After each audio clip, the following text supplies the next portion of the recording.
네. 정신분석적 가족치료인데요. 정신분석이 왜 이렇게 네 번째에 나왔을까? 그죠? 원래 개인 상담, 상담의 이론과 실제, 그럼 정신분석부터 딱 나오는 거잖아요.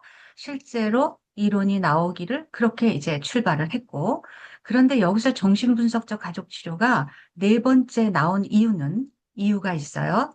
여기서 정신분석적 가족치료의 밑에 깔려 있는 이론은 프로이트 이론이라기보다는 그것도 물론 기본으로 깔려 있지만 현대의 정신분석학이라고 하는 대상관계 이론을 밑에 깔고 있기 때문에 그래요. 그죠? 대상관계 이론 조금 이따 이제 설명하겠지만 그 이름이 말해주고 있듯이 관계를 담고 있잖아요. 원래 정신분석적 이론은요, 사람의 심층으로 무의식으로 들어가려는 이론이죠. 그래서 개인적인 거예요. 그런데 이제 이게 가족 치료와 접목이 되면서 어떤 이론들이 이제 쓰이게 되냐면 바로 후기, 현대 정신분석학이라고 하는 대상관계 이론, 1980년대 이후에 이제 막 나오기 시작했던 그 이전부터 나왔지만 각광을 받았던 그때 이론이기 때문에 이제 이게 네 번째 순서로 나오게 된 거예요. 그렇게 이해를 하시면 되고, 실제로 보웬의 가족 치료가 바로 이 정신역동적 가족 치료의 첫 번째 대표 주자다. 이렇게 볼 수 있기 때문에 역시 보웬에서 이제 정신역동을 우리는 한번 다뤘던 거예요. 그리고 이번에는 정신분석적 가족 치료 이제 이렇게 나오는데요.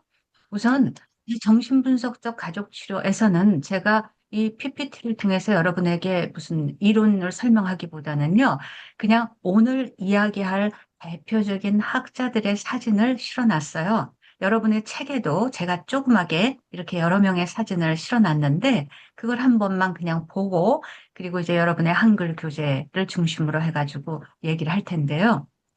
먼저 이런 얘기를 할 수 있어요.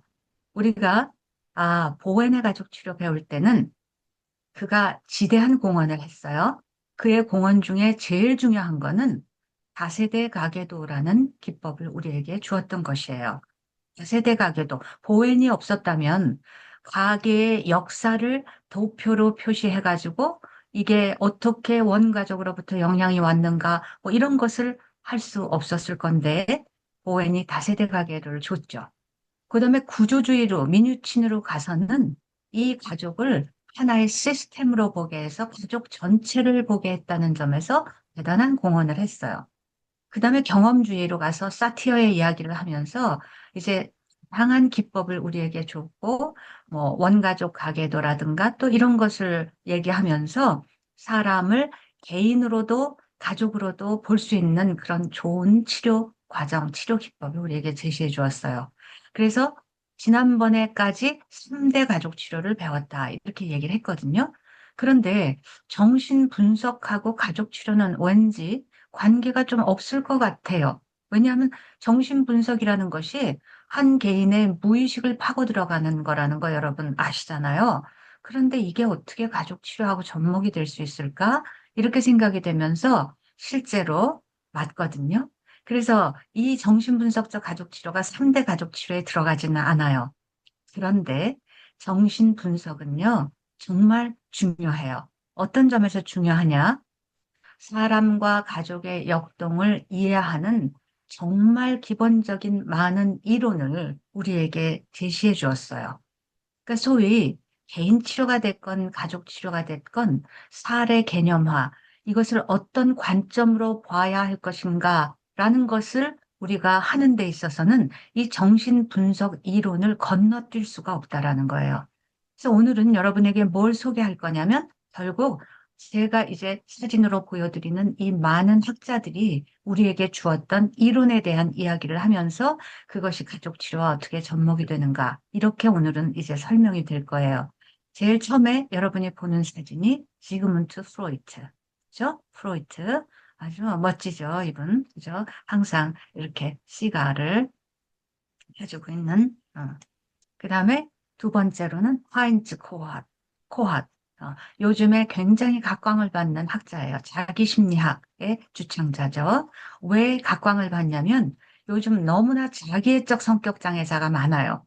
그래서 이 자기애적 성격을 설명하는 이론이 하인츠 코어스로부터 나왔기 때문에 요즘 급 더 이제 부상하면서 유명한 그런 이제 학자죠. 그 다음에 존 볼비. 잘 아시죠? 애착이론. 이제 대상관계 이론의 출발이라고도 볼 수 있는 존 볼비. 이 사람의 이론을 오늘 또 이야기할 거예요. 그 다음에 대상관계 이론 학자 중에 아주 유명한 여학자 두 사람이 있다면 마거렛 말러라는 사람과 이제 조금 이따 볼 멜라니 클라인. 이 사람은 이제 소아과 정신과 의사이면서 아동에게 어떻게 부모 역할을 해야 되는가에 대해서 또 좋은 이론을 주었던 도널드 위니캇 그리고 멜라니 클라인 이렇게 여섯 학자들의 이론을 가족 치료와 연관시켜서 이제 여러분하고 이제 보려고 해요. 네. 그래서 자, 공유 중지하고 또 여러분하고 같이 이야기하면서 갈게요. 한글 교재 여러분 옆에 가지고 계시죠? 자, 초기 대부분의 가족 치료사들은요, 정신분석 훈련을 받은 사람들이었어요. 그러니까 가족 치료사는 1950년대에 태동했다라고 얘기를 했는데 이미 많은 가족 치료사들이 정신분석 이론은 기본으로 훈련받고 있었던 사람들이었어요. 그런데 이 초기 가족 치료사들 중에 이제 분파가 나뉘는데 미누친 같은 사람은 초기에 가족 치료 정신분석을 공부했지만 이제 정신분석 이론은 끝났어. 이렇게 개인 치료의 종언, 개인 치료 이제 끝났어. 이렇게 하면서 정신분석의 자신의 뿌리를 거부했던 사람이에요. 그런데 보웬, 리츠, 와인, 대표적으로 보웬 같은 가족 치료사는 정신분석적인 입장, 이거를 그대로 가지고 오면서 이제 시스템적인 사고하고 접목을 한 거예요. 그러니까 정신분석이 중요한 이유는 뭐냐면요. 어떤, 어떤 치료사든지 정신분석에다가 일단 뿌리를 두어요. 그 다음에 그걸 거부하든지 아니면 그걸 이어가든지 발전시키든지 이렇게 세 부류로 이제 나뉘는 거예요. 정신역동을 가족 치료에 접목시킨 사람 가운데 중요한 역할을 했던 사람이 소아과 의사 에커맨이라는 사람이었는데 이 소아과 의사가 천식을 앓고 있는 어린아이를 치료했어요. 그런데 이 천식 앓는 아이를 약을 쓰고 그래가지고 잘 치료를 해서 집으로 보내면 이 아이가 집에 가서 엄마를 만나면 다시 천식이 도져가지고 오는 거예요. 그걸 보면서 이 소아과 의사가 생각을 한 거죠. 얘의 병은 엄마하고 연관이 있구나. 이렇게 생각을 한 거예요. 그래서 엄마를 제대로 교육을 시키고 엄마를 데려가지고 와서 치료를 해야만 이 아이가 고쳐지겠다라는 생각을 했다는 거죠. 그러면서 정신분석가들이 개인의 무의식을 들여다보는 사람이지만 이 무의식도 가족 역동, 가족 상호작용을 볼 때 훨씬 더 잘 이해할 수 있다. 이렇게 생각을 했다는 거예요. 말이 되죠? 그죠? 그래서 이제 뭐 에릭슨, 뭐 스택 설리반, 멜라니 클라인 이런 사람들이 정신분석가로 출발을 해서 가족 치료에 대한 관심을 이제 갖기 시작했어요. 그러다가 말씀드린 것처럼 1980년대에 이제 관계에 초점을 맞추는 대상관계 이론이라는 것이 정신분석학에서 현대 정신분석학으로 나오기 시작하면서 이제 가족 치료사들이 정신분석에 새로운 관심을 갖게 되면서 전기를 맞이하게 된 거예요. 그래서 이 대상관계 이론은 이제 개인이 행동하는 데 있어서 핵심적인 동기가 무언가 그러면서 사회적 관계를 다루는 가족 치료와 연결이 되면서 이제 정신분석적 가족 치료가 발전을 하게 된 거예요. 그럼에도 불구하고 정신분석적 가족 치료의 주된 관심 대상은 어디까지나 개인이었어요. 그러니까 가족 안의 개인. 제가 첫 시간부터 그런 얘기를 말씀드렸어요. 어떤 가족 치료 접근은 개인으로부터 출발해서 개인을 건강하게 만들어서 가족을 건강하게 하는 접근. 경험주의 같은 거는 대표적으로 그런 접근이에요. 개인을 먼저 의사표현하게 하고 감정 억압을 풀어내서 자유롭게 자기 실현할 수 있는 존재로 만들면 그런 구성원들이 모여서 사는 가족은 건강한 가족이 된다는 거죠. 그러나 체계 이론은 아니었어요. 한 개인이 건강해지려면 가족이 상호작용을 제대로 하는 구조를 갖고 있어야 개인이 건강해진다 하면서 전체를 먼저 보려고 했었죠. 그러면 정신분석적 가족치료는 어떻겠어요? 짐작하실 수 있잖아요, 여러분. 그죠? 여기는 어디까지나 개인 중심이에요. 그래서 개인을 이제 관심 대상으로 하고 전체로서의 가족을 돕는 것보다는 개인을 성장시키려고 노력했어요. 그래서 이들이 결국은 뭘 추구했냐면 개별화와 분화를 추구했어요. 분화라는 용어가 언제 나왔었죠? 보웬의 치료 거울이 분화잖아요. 그래서 분화예요. 그래서 원가족으로부터 개인을 성장시키고 독립시키려고 했죠. 그래서 치료 목표는 뭐냐면 개인이 가족이라는 거미줄에 얽혀 있다고 생각해요. 꼼짝 못하고 거미줄에 얽혀 있는 한 개인을 그 거미줄에서 해방시키는 것. 그래서 억압된 감정을 표현할 수 있게 하고 과거의 상처로부터 해방시켜주면 개인의 증상이 없어진다. 즉, 가족 성원을 무의식적인 제약에서 벗어나게 해서 현실에 기초해서 서로 이제 건강하게 상호작용을 할 수 있도록 도와주는 것. 그래서요, 이렇게 하다 보니까 원래요, 가족 치료는 치료 기간이 짧아진다고 말씀드렸죠. 그죠? 한 사람만 가지고 고치려고 하다가 관계를 풀어주니까 치료가 빨라진다고 그랬어요. 그런데 정신분석적 가족 치료는요, 가족 치료 다른 접근보다도 가장 길게 시간이 걸려요. 왜냐하면 가족 치료이면서도 역시 개인의 무의식을 들여다보려는 학을 하기 때문에 그거는 시간이 오래 걸리기 때문에 그래요. 그래서 치료 접근 중에서는 가장 오래 걸린다. 이렇게 보시면 되고요. 이제 정신분석적 가족치료의 이론들을 한번 여러분하고 해볼게요. 정신역동 가족치료는요, 이제 상호작용하고 있는 사람들의 내면의 문제를 이해하고자 해요. 즉, 그 사람의 어린 시절에 억압되었던 무의식적 갈등이 지금 대인관계에서 어떻게 나타나는지, 지금 그 무의식적인 어린 시절의 상처가 어떻게 행동을 만들어내는지, 그리고 그것이 어떻게 방어 기제를 만들어내는지, 이런 것들을 이제 보려고 해요. 그래서 결국 과거의 상처를 보게 하고 그것이 현재에 어떤 영향을 미치는가, 이걸 설명하려고 했다는 거죠. 그래서 가족을 대상으로 결국 정신역동 치료를 하는 것이고, 체계적인 치료를 도입하려고는 했지만 거기에 미치지 못했다라는 평가를 받아요. 그래서 가족 치료이지만 다분히 여전히 개인적이다. 이렇게 생각을 할 수 있는 거예요.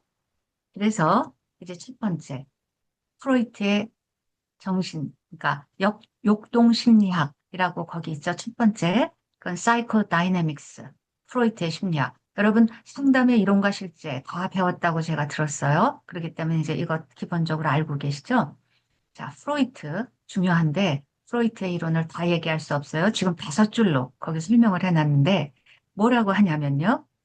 이 사람들이 느끼는 갈등은 뭐냐면요. 그리고 본능이라는 거 있잖아요. 이드라는 거. 이드, 이고, 슈퍼이고. 이렇게 이제 얘기를 했는데, 이 본능대로 내가 행동을 하면 처벌을 받을지도 몰라. 라는 불안, 이것이 있을 때 문제 증상이 나타나는 것이다. 결국, 그죠? 본능대로 따라하고 싶은데 뭔지 모르게 가만 생각하니까 이걸 했다가는 벌을 받을 것 같아. 이렇게 생각하면 사람들은 불안이 생기기 시작한다는 거죠. 이건 대단히 불유쾌한 정서인데 이것이 사람들을 이제 증상을 만들어내고 이게 불안하다 보면 사람들은 이것으로부터 자기를 보호하기 위해서 여러 가지 방어 기제를 쓴다고 했어요. 그래서 프로이트의 이론이 우리에게 준 건 뭐냐면은, 아, 가족 안에 왜 불안이 생기고, 왜 문제 증상이 생기고, 가족 간에 왜 저렇게 서로 억압하고 부인하고 회피하고 합리화하면서 저렇게 이상한 상호작용을 하는 것일까? 이거를 설명할 수 있게 해줬다는 거예요. 프로이트의 이론은 성격 이론이기 때문에 이 사람의 성격이 왜 저렇게 됐지? 이 사람은 왜 저렇게 이상한 방어 기제를 쓰면서 이렇게 됐지? 이런 것들을 이해하게 해주었던 것이 프로이트의 이론인 거예요. 중요하죠. 그죠? 두 번째 코핫이라는 사람이 자기 심리학, 이 사람도 정신분석, 프로이트와 함께 하면서 정신분석 학파에 있다가 프로이트의 이론에 뭔지 불만을 가진 거예요. 융도 그랬고, 코핫도 그랬어요. 그래서 나와서 자기 나름의 이제 독특한 이론을 만든 것이 자기 심리학이에요. 셀프 사이콜로지라는 거예요. 그런데 이 사람이 얘기했던 건 뭐냐면 인간을 바라보면서요. 인간은 아주 본능적으로 인정 욕구를 가지고 있다. 이렇게 얘기를 하는 거예요. 인정받고자 한다. 그런데 이제 이 인정 욕구를 부모가 어렸을 때부터 잘 채워주면은 좋은 성격을 형성하면서 잘 성장을 하는데 이 인정 욕구가 채워지지 않으면 그게 너무나 상처가 돼서 아주 원시적인 상처로 남게 돼서 자라면서 성장하면서 계속 남의 관심과 인정을 받기를 원하는 사람이 되고 그걸 위해서 평생을 소비하고 어쩌다가 인정하는 대상을 만나면 그를 착취하는 구조로 가게 돼요. 그를 이용하고 그러니까 자기애적 성격 장애자가 그거인 거예요. 인정을 받지 못해서 어려서부터 너무 상처가 되어서, 그죠? 인정을 받으려고 계속 노력을 하면서 어떤 때는 굉장히 허풍을 떨고 나르시시스틱하게 되면서 자기가 최고인 것처럼 이렇게 하고 어떤 경우에는 또 그것이 안 돼가지고 그냥 자기애적 분노를 발동시키면서 사람들과 어려운 관계를 맺어가는 이런 것들을 하는 거예요. 그래서 이 코앗이 이제 좋은 성격을 형성하려면 부모가 어려서부터 뭘 해줘야 되는가 이 얘기를 이제 나중에 하게 돼요. 네. 이 자기심리학자, 이 이론이 있고요. 그다음에 이제 이 정신분석자 가족출에서 중요한 게 대상관계 이론이라고 했잖아요. 여러분, 대상관계 이론 배우셨죠? 대상관계 이론 배우셨어요? 저는요, 박사과정에서 이제 대상관계 이론을 배우는데 왜 그렇게 어려워요? 도대체 무슨 소리를 하고 있는지를 모르겠더라고요. 무슨 학자들도 대상관계 이론은 한 사람의 이론이 아니라 대상관계 이론 학화가 있어서 그 안에 이제 여러 사람이 있는 거예요. 아까 제가 이제 뭐 여러 명의 사진을 보여주었는데 볼비에서부터 시작해서 마거렛 말러, 뭐 위니컷, 뭐 이런 사람들이 다 대상관계 이론 학파 안에 들어가는 거죠. 근데 이 사람들이 뭐 여러 가지 자기 이론을 설명을 하는데 용어도 생소하고 도대체 뭔 말을 하는지를 모르겠더라고요. 입사과정 세미나 내내, 한 학기 내내 모르겠어요. 학생들끼리 나눠서 발제를 하잖아요.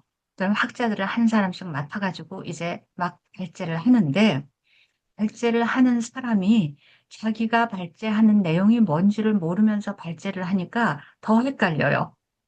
무슨 번역서를 가지고 발제를 하는데 번역이 이상하게 돼 있어가지고 차라리 원어를 보면은 조금 이해할 수 있을 것 같은데 번역을 막 이상하게 해놔가지고 번역으로 발제를 하니까 더 모르겠고 게다가 발제를 엉터리로 다 했는데 교수님이 그걸 좀 한마디로 딱 정리해주면 좋겠는데 그것도 잘 안 해주고 그래서 한 학기 내내 이제 헤매면서 이게 무슨 소린가 이랬어요. 그러다가 박사과정 이제 졸업하기 전에 종합시험이라는 걸 보잖아요. 그래서 여러 학자를 이제 그걸 공부하기 시작하는 거죠. 그래서 공부를 다 하니까 여러 학자를 막 종합해서 이게 무슨 소린가 그러고 보니까 알겠더라고요. 그때. 별것도 아니었어요. 근데 그렇게 이상한 소리로 얘기해가지고 이상한 말을 해가지고 뭔 소리인지 모르게 만들었는데 대상관계 이론이라는 건 이거예요. 어떤 사람이 어렸을 때 부모와의 관계 속에서 이제 자기에 대한 이미지, 대상에 대한 타인에 대한 이미지 이런 것들을 형성하게 된다는 거예요. 쭉 갓났을 때부터 아이와 부모와 상호작용하는 가운데에서 아이는 자기의 이미지와 타인의 이미지를 자기 안에 만들게 된다라는 거예요. 아주 복잡한 과정을 거쳐서. 이제 그걸 설명하는데 그렇게 학자들이 애를 썼던 거죠. 어떻든 그런데 이렇게 해서 딱 이미지가 형성되면 나중에 어른이 돼서도 그걸 벗어나지 못하고 그것에 매여서 관계를 맺게 된다. 이게 바로 대상관계 이론의 핵심인 거예요. 한마디로 얘기하면 그걸 그렇게 복잡하게 얘기를 한 거죠. 대상관계 이론에서는 거기 있는 것처럼 어린 시절의 경험을 통해서 형성된 기대를 바탕으로 현재 인간관계를 맺는다. 이미지라고 이해하는 거예요. 어린 시절에 막 상처받고 학대받았던 사람은 어른이 돼서도 자기가 학대받을 거라는 피해의식을 갖게 된다는 거죠. 어린 시절에 엄마하고 애착 관계가 형성돼서 사랑을 듬뿍 받았던 사람은 사람들을 신뢰할 수 있는 사람이 된다는 거죠. 관계를 그렇게 예측한다는 거예요. 그런 거죠. 그래서 어린 시절 맺은 관계를 통해서 자신과 타인에 대한 정서적인 이미지가 형성이 되는데 이 내적 대상에 대한 정서적인 이미지는 자아 이미지와 대상 이미지 형태로 보존이 돼요. 그래서 그 사람의 핵심을 이루고 그 사람의 성격을 형성하게 되는 거죠. 즉, 이 내 안에 들어있는 이 내적인 그 이미지, 이게 현재와 과거의 사회적 관계성과 그 사람의 정체성을 형성하게 된다고 보는 거예요. 그래서 이제 보울비, 아까 세 번째 나왔던 그 사람이 애착 이론에서 애착 욕구는 말하자면 사랑받고 싶다라는 그 욕구는 사람들이 본능적으로 타고나는 거예요. 그래서 이제 유아기에 돌보는 사람과 안전하고 따뜻한 애착 관계를 맺는 것이 중요해요. 본능적으로 이걸 타고나기 때문에요. 아이들은요, 귀여워요. 그죠? 여러분, 하다못해요. 동물들을 보더라도요. 강아지들은 새끼가 왜 이렇게 귀여워요? 그죠? 이상하게 이마가 톡 튀어나오고 이렇게 입이 뭉툭해가지고 너무너무 귀엽잖아요. 아이들도 그래요. 괜히 아무 뜻도 없는데 대뇌짓을 하면서 생긋생긋 웃고, 그죠? 어른들을 보고 나름대로 그러면은 어른들이 그 아이들을 보면서 이뻐서 견딜 수 없게끔 만드는 그런 것들을 사실 타고 태어나요. 그래서 사랑을 받게끔 되어 있는데 이제 그 아이가 그죠? 지속적으로 그 육체적인 돌봄의 관계를 받기 원하지만 그것을 거절당하면 아이들은 우울해지고 무감동의 상태로 빠진다 그랬어요. 그래서 사랑할 줄 모르는 아이, 사랑받지 못하는 아이로 되면서 어린 시절에 그게 형성이 안 되면 나중에 어른이 돼서 연애를 하고 결혼을 하면서도 그거를 못하는 거예요. 이해되시죠? 그래서 이제 어린 시절에 그 돌봄이 얼마나 중요한가, 엄마의 스킨십, 안아주는 거, 웃어주는 거, 이런 것들이 얼마나 중요한가, 이걸 얘기했던 게 이제 보울비였어요. 그랬더니 그 다음에 마거렛 말러라는 여성 학자가 말러라는 학자가 뭘 얘기했냐면요. 아동의 발달 단계를 얘기했어요. 아동의 발달 단계를 누가 먼저 얘기했냐면 프로이트가 얘기했어요. 프로이트가 6세까지 아동이 성격이 발달된다. 6세까지 이미 형성이 된 성격은 그 이후에 별로 달라지지 않는다. 이렇게 하면서 굉장히 결정론적인 비관적인 인격, 성격 이론을 얘기했어요. 이건 나중에 비판을 받게 돼요. 사람은 죽을 때까지 중년기까지 발달한다. 이런 이론으로 나중에 이제 대체되게 돼요. 어찌됐건 6세까지 발달 심리학에서 프로이트는 얘기를 했는데 마거렛 말러라는 여성 학자가 대상관계 이론 학자가 이 아동의 발달을 3세 이전으로 설명을 한 거예요. 이게 참 어려운 거예요. 3세 이전에 더더군다나 3개월 이전에 말도 못하고 뭔가 표현도 할 줄 모르는 이 어린 아이, 갓난아이의 머릿속에서, 마음속에서 무엇이 일어나는가를 설명하려고 했다는 거예요. 이 대상관계 이론 학자들의 이론이 왜 어려울 수밖에 없는가를 나중에 제가 이해하게 됐어요. 왜냐하면 이 사람들은 대개 소아과 의사였던가 그랬는데 이 아이들은요, 이 사람들은요, 정말 이 아이들을 관찰했어요. 관찰하면서 이 아이의 마음속에서 무엇이 일어날 거라는 것을 상상하면서 그들의 이론을 만들어낸 거예요. 그러니까 없는 상황을, 없는 현상을 설명하려고 하니까 이상한 용어들을 막 썼어야 했었고 그랬구나라는 걸 이제 알게 됐어요. 마가렛 말러가 기가 막히게 아동의 발달을 이야기했어요. 먼저요, 3개월 전에는 아이들이 태어나서 3개월 전에는 정상적인 자폐 단계다. 이렇게 얘기를 했어요. 자폐 상태에 있어요. 이때는요, 아이들이 나와 타인이 있다라는 걸 몰라요.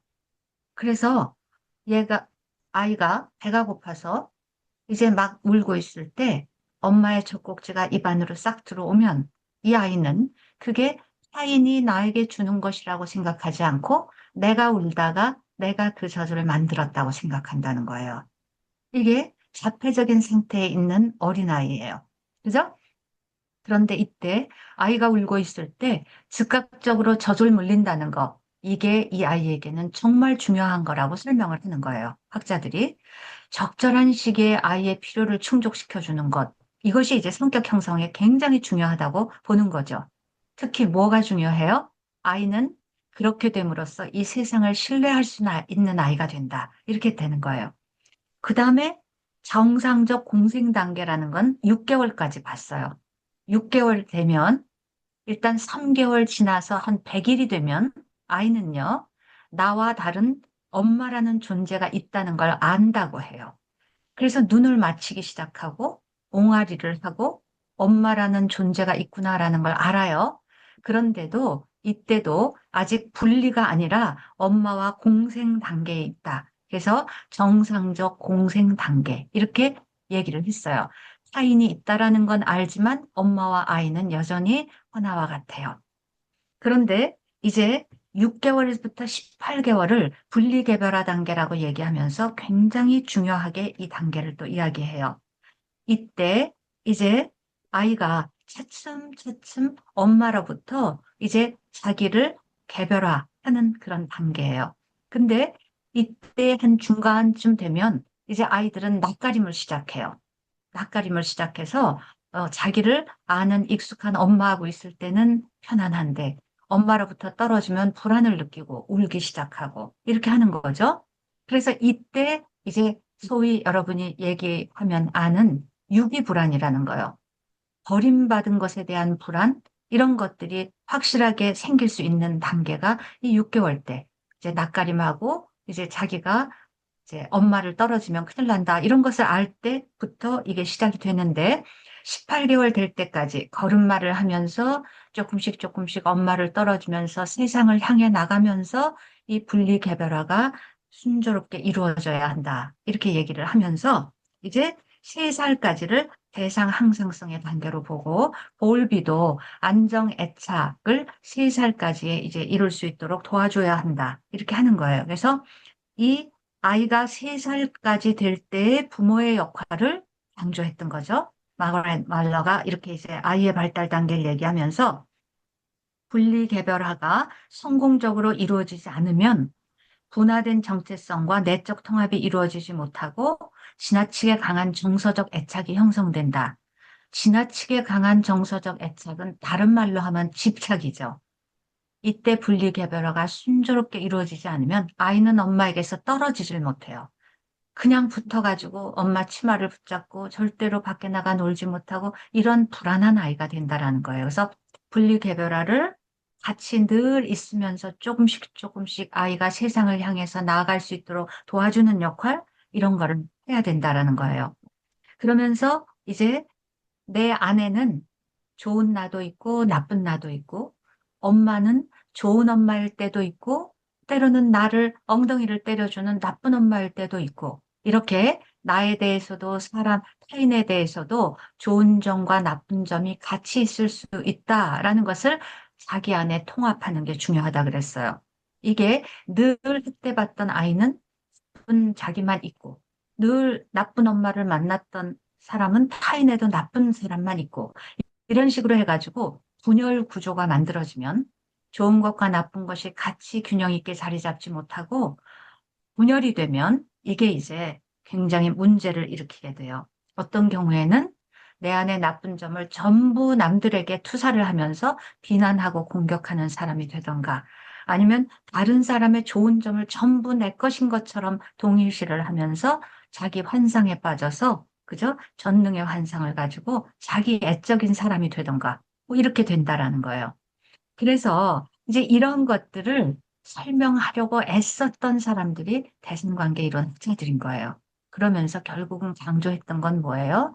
부모의 역할이 중요하다는 걸 얘기했고, 부모가 어떻게 하느냐에 따라서 그 사람의 성격이 어떻게 형성되는가 결정된다. 이렇게 봤고, 부모와의 관계가 결국 그 사람의 후기의 관계까지도 결정된다. 이런 이론을 얘기했던 거예요.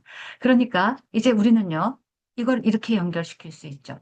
치료 현장에 어떤 내담자가 왔어요. 그럼 내담자는 지금 성인이 다 돼가지고 현재 문제를 일으키고 있는 거잖아요. 막 부부 갈등을 일으키고 또는 엄마 역할을 잘못하고 아이들과 싸우고 막 부모와 뭐 원수가 되고 막 이런 역동을 해요. 그러면 이것이 현재의 문제가 아니라고 보는 거예요.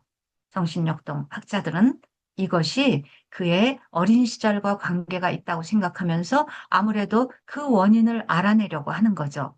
그래서, 아, 내가 그래서 이렇게 됐구나. 라는 그 아하의 경험이요. 이게 통찰의 경험이에요. 무릎을 탁 치면서 내가 그래서 그랬어. 라고 알게 되면 그것으로 인해서 지금 만들고 있는 부부 갈등도 해결할 수 있고 잘못하고 있는 부모 역동도 고칠 수 있고 이렇게 된다라고 보는 게 정신분석적 가족치료의 관점인 거예요.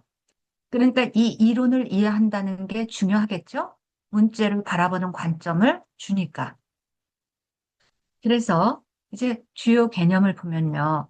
아동의 정상적 발달에 대해서 이제 얘기를 하겠죠? 이 학자들이. 아동이 제대로 발달하려면 이렇게 해줘야 한다. 이거예요.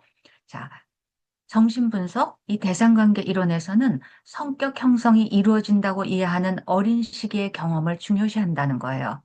그래서 프로이트는 6세까지 중요하다고 얘기했지만 대상관계 이론 학자들은 그거보다도 더 땡겨서 3세 이전이 중요하다고 하니까 이게 무서운 사실인 거예요. 그죠? 3세가 되면요. 아이들이 뭐 그렇게 별반 자기의 의사 표현을 할 수 있는 시기가 아니거든요. 요즘 아이들은 그래도 영리해서 싫고 좋은 거 정도는 잘 얘기를 하지만 그렇다고 3세에 자기 입장을 정리해서 어른에게 자기 주장을 할 수 있고 이런 시기가 아니잖아요.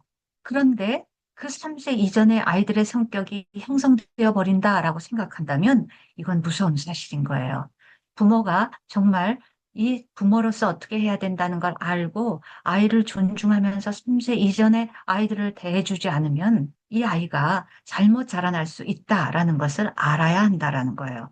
그래서 이 갓난 아이의 잠재력이 잘 성숙할 수 있도록 촉진적인 환경을 만들어줘야 하는데 이 촉진적인 환경이 완벽한 환경이 아니다라고 얘기를 해요.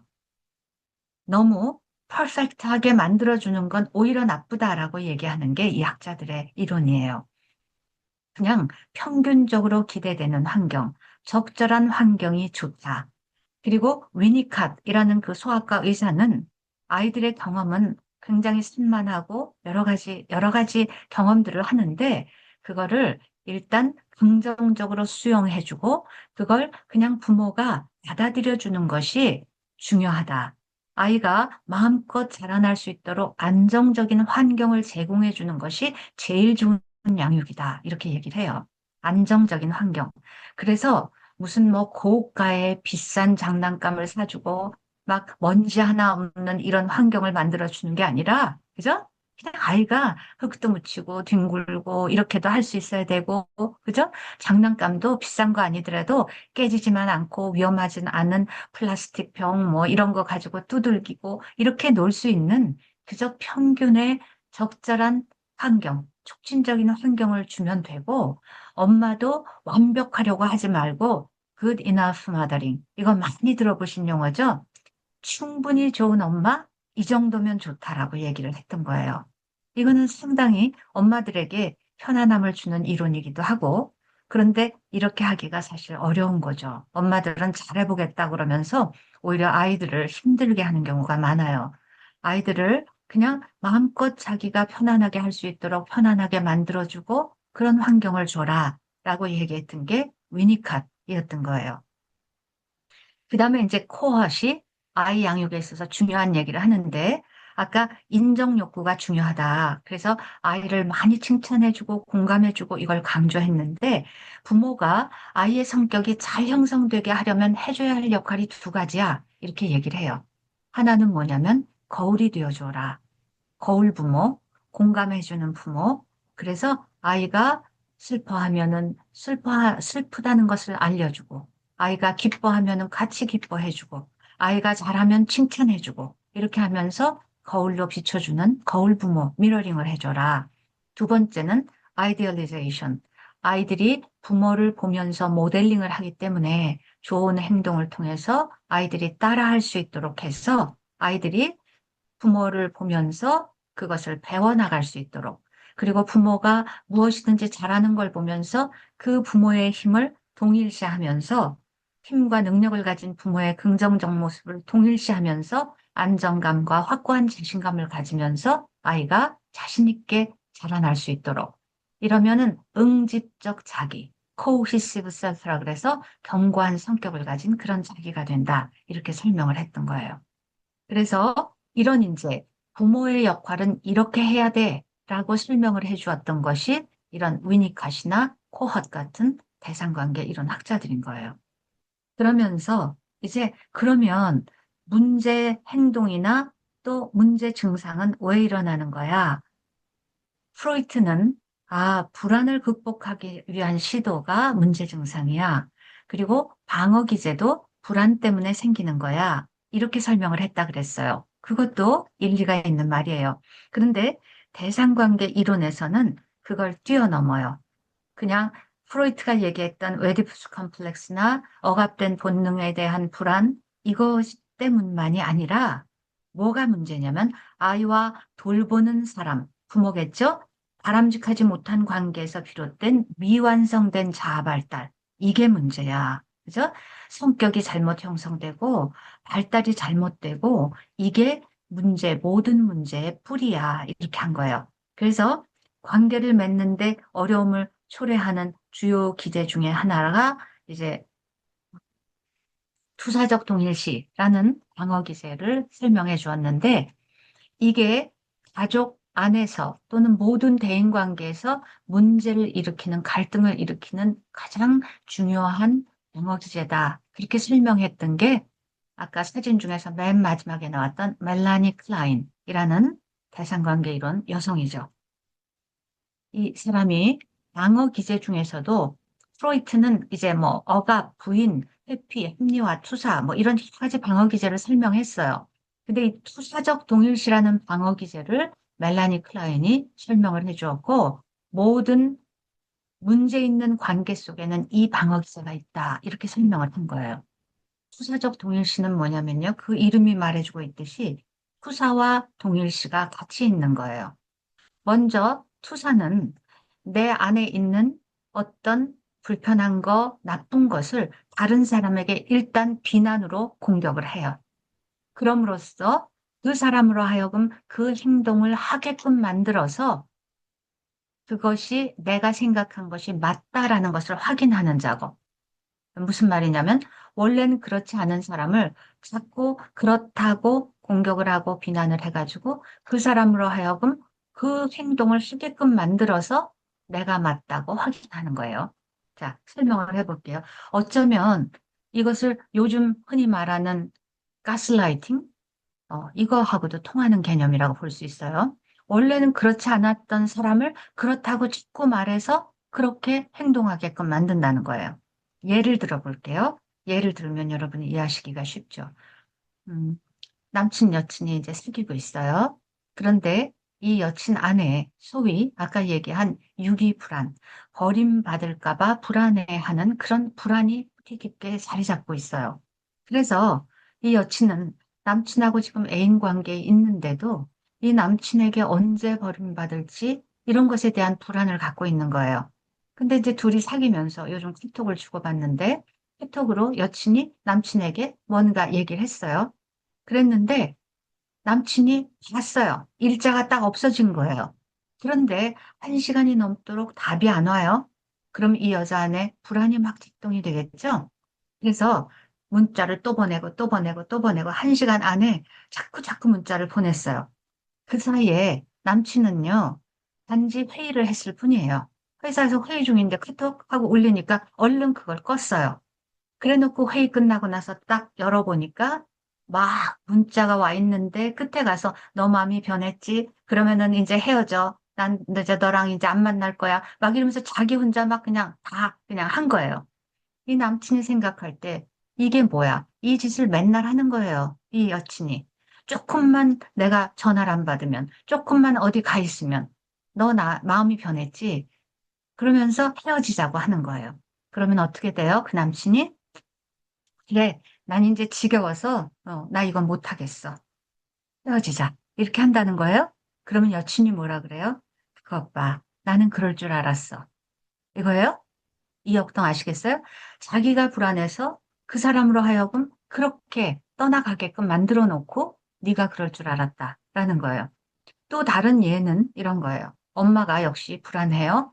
그래서 아이를 초등학교 입학시켜 놓고 아이가 제대로 못할까 봐 불안해 죽겠어요.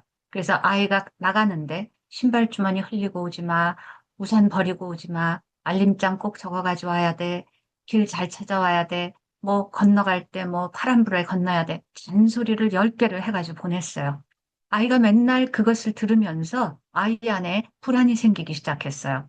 그래서 멀쩡하던 아이가 우산도 버리고 오고 신주머니도 버리고 오고 이렇게 하는 거예요. 그럼 엄마가 어떻게 해요? 그럴 줄 알았다는 거죠. 네가 그렇게 하니까 내가 잔소리 안 할 수 없다는 거죠.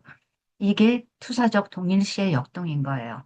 멀쩡하던 사람을 자기가 가지고 있는 불안 때문에 공격하기 시작하고 지적하기 시작하면서 그렇게 행동하게끔 만드는 거예요.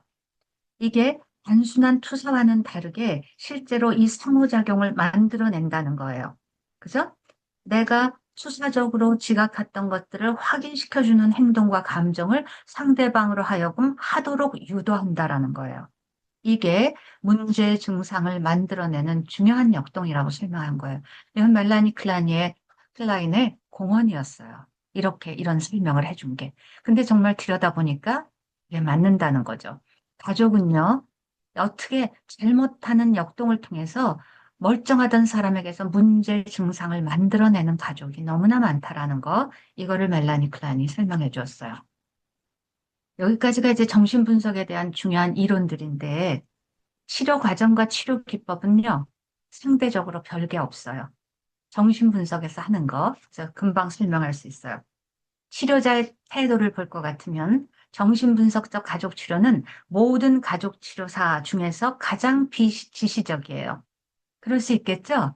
정신분석가들이 비지시적인 사람들이니까요. 그래서 뒤에 앉아서 방해 안 하려고, 자유연상을 방해 안 하려고 했기 때문에요.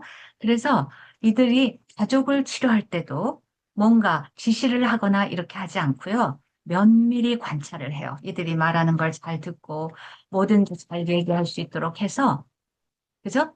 자유롭게 사고와 감정을 표현할 수 있도록, 그래서 안전하게 느낄 수 있는 분위기를 만들어주는 것. 이게 치료사의 태도예요. 그래서 안전하게 만들어주면 이제 치료자를 신뢰하면서 자기네들이 받았던 상처, 하고 싶었던 이야기들을 한다라는 거예요. 그래서 치료자는 안전한 분위기를 만든다. 이게 이제 먼저 우선 되는 거예요. 그다음에 치료 목표는 뭐냐? 얘기한 것처럼 이 사람을 분화시키는 거예요. 그래서 원가족으로부터의 독립, 잘못된 부모 역동으로부터의 해방, 이런 거예요. 그리고 이 사람이 왜 이런 행동을 하는지, 무의식적인 동기, 그리고 어떤 방어 기제, 투사 기제, 이런 것들을 밝혀내서, 그거를 이제 안 할 수 있도록 돕는 거.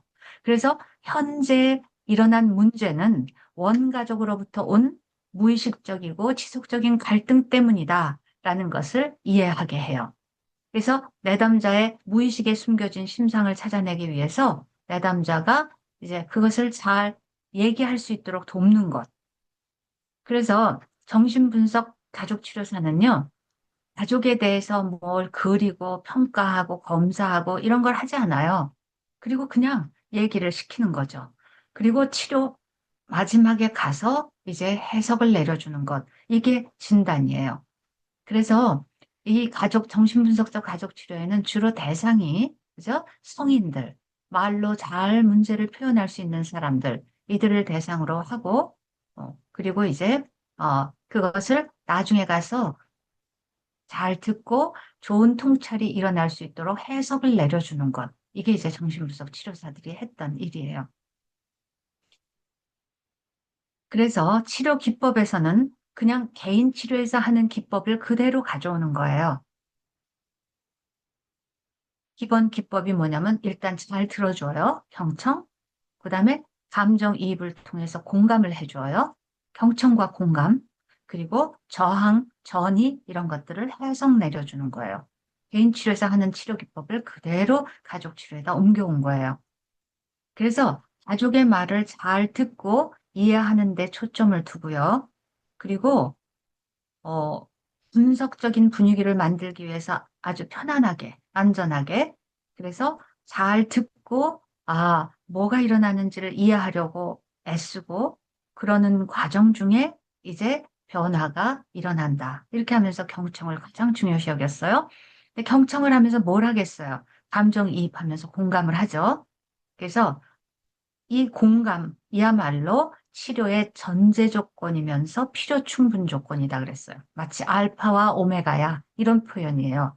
공감이 다라라고 표현하는 것과 같아요.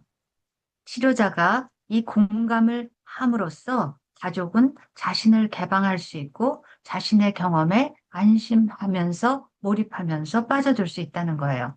그래서 일단 공감을 할 때는 그 사람이 되어서 생각을 해보는 것과 그리고 나서 그 사람을 객관적으로 분석하는 이 두 가지가 같이 있어야 돼요.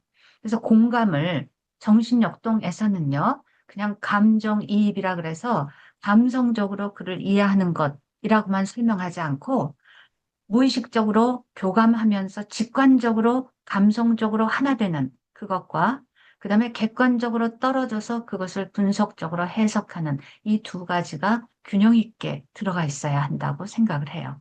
그래서 무의식적인 교감과 객관적인 해석 사이를 마치 시계추처럼 반복하면서 왔다 갔다 할 수 있는 능력, 이거를 이제 치료자의 능력으로 봐요. 그래서 일단 잘 들으면서 공감하면서 해석을 내려준다는 거죠.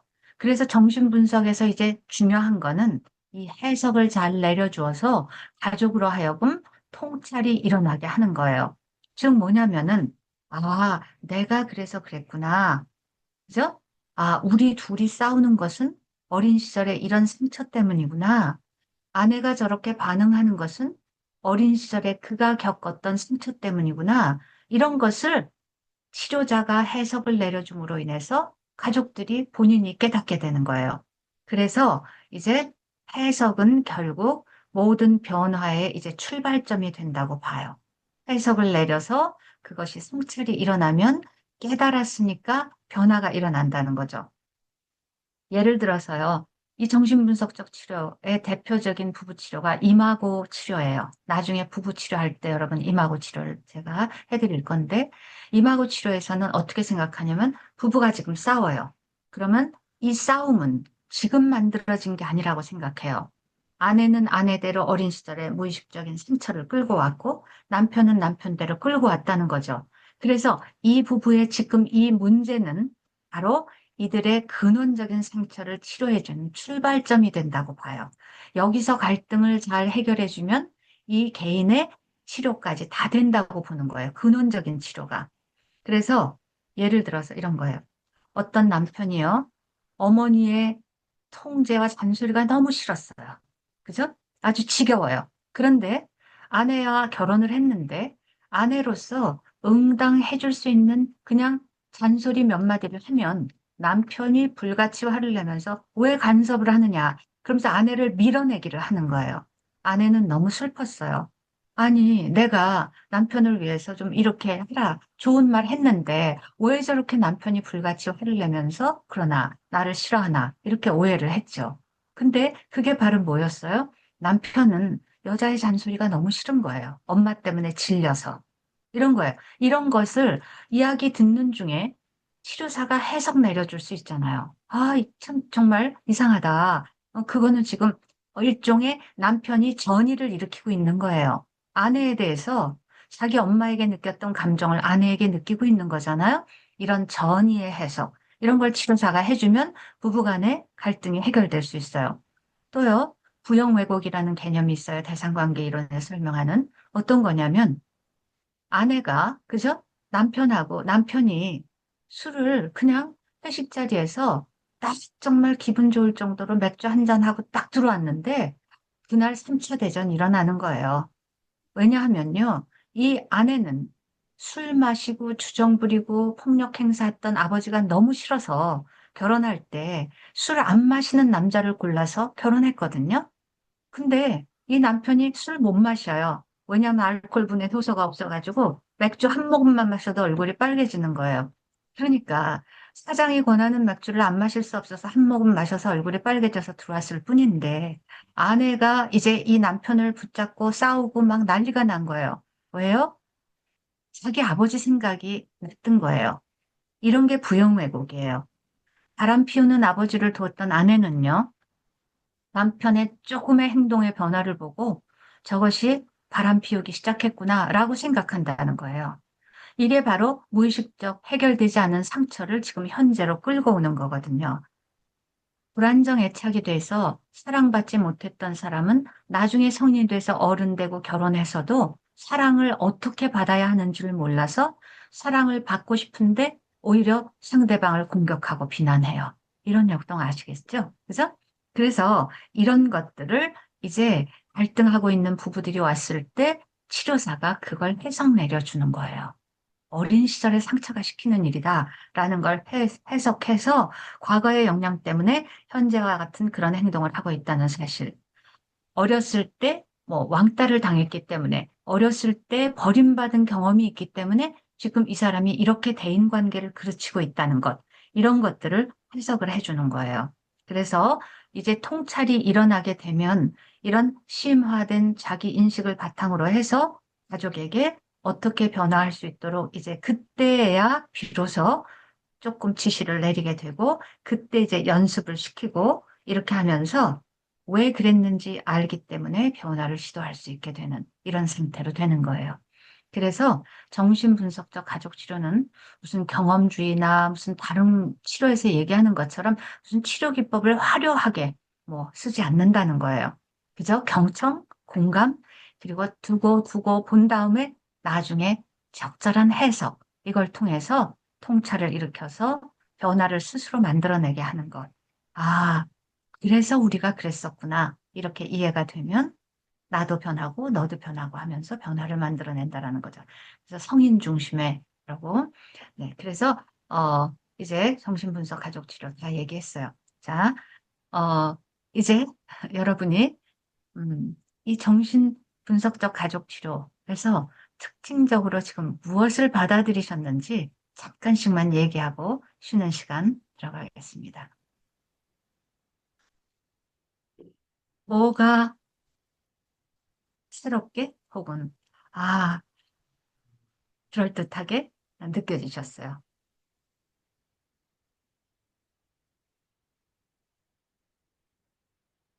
제가 먼저 말씀드릴까요? 네, 네, 이렇게, 그 전에 공부할 때는 이렇게 가족 치료를 이렇게 한꺼번에 묶어서 공부한 적이 사실 없거든요. 그러니까 뭐, 정신분석 치료면 정신분석 치료만, 아니면 보hen이면 보hen, 이렇게 따로따로, 했고, 만약에, 가족 치료에 대한 걸 종합적으로 통합해서 한다고 해도 간단한 설명이 있어서, 이런 어떤 그 학자는 이런 걸 얘기를 했고, 이걸 연구했고 해서 그렇게 배웠는데, 이렇게 교수님처럼 체계적으로 지금 가족 치료만 다 묶어서 지금 계속 설명을 해주시는 거잖아요. 그러니까 더 좀 확실하게 와닿는 것 같아요.